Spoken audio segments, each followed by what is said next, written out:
reports are saying that half of all Americans would be embarrassed if Donald Trump were to become president. Question: did the out-of-control media report that half of all Americans were embarrassed when Obama became president, then started flying all over the globe apologizing for us? The simple answer is absolutely and unequivocally no. Good grief. Mr. Obama said in an interview with the liberal NPR, which is funded in part by your tax dollars, white males that like Trump are upset because their taxes have increased and their wages have stagnated under his administration. And we simply don't like him because he's the first black president. Oh, goodness. Well, I have this to say about that racist comment. Mr. Out-of-Touch Obama, I don't like you because you're a freaking communist. Your $10 trillion of debt and your mandates of federalism. By the way, folks, that's what actually started the Civil War. Federal mandates, not slavery. Mr. Obama has been sucking the teat of the American taxpayer since the day they slapped him on his bottom. Good grief. What a tool. Next page.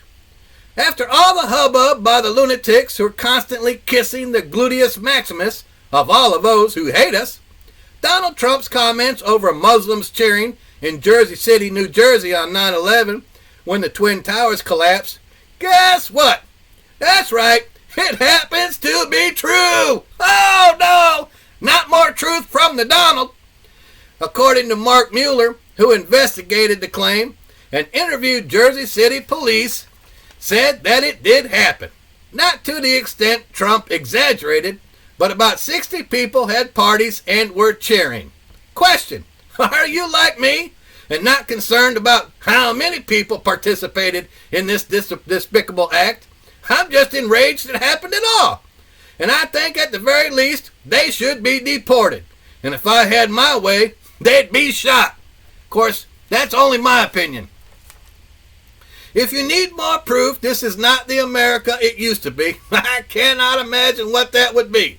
My goodness, this is the change Obama was referring to. And the liberals desperately wanted to change America. And they certainly have. Last page. A judge in Minnesota has sentenced a man to 5 years in prison, claiming a BB gun is a firearm. I made a video a while back about definitions. At the same time, ignorant liberals are making up words like physicality and causality and anything else they can add ality to. They don't know the definitions of everyday simple words like firearm.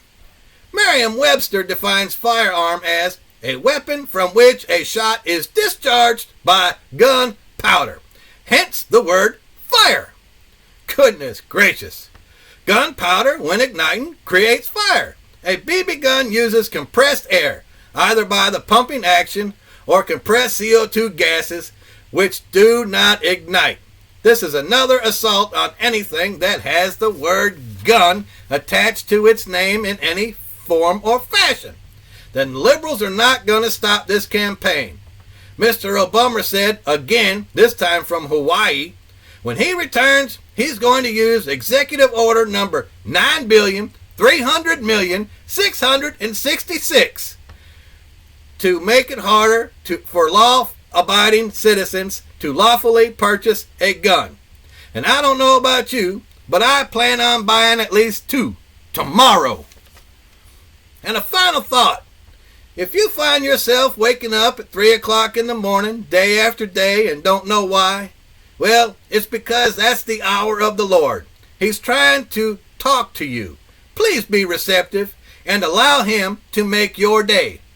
Imagine walking and talking every morning with Jesus like Adam and Eve did.